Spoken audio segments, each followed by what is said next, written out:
Hello everyone. Our lesson for today is Go Wild. The genre is non-fiction.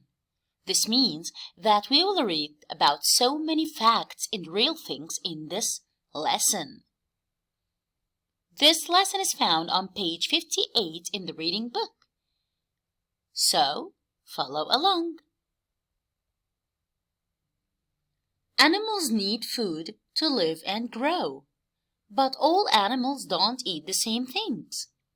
Some big animals, such as hippos, eat plants.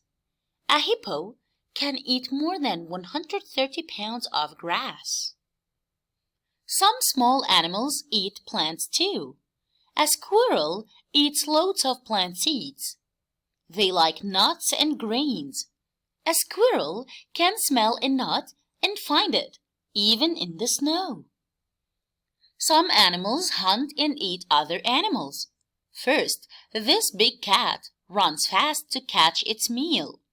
Then, it will use its claws and teeth to eat. Frogs and toads seek insects and snails to eat. A big frog goes after mice too.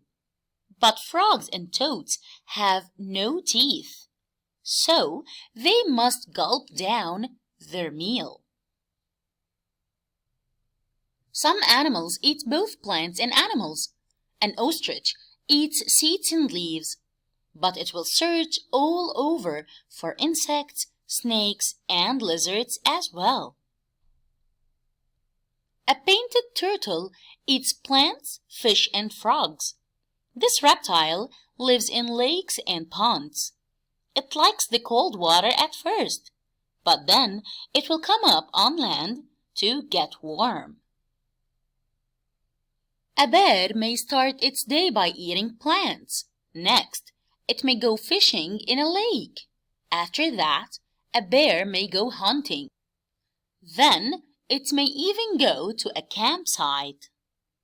Most bears will eat plants, animals, and people food. Is there any food left here to eat? If so, a bear will find it. In the wild, animals find food in lots of places.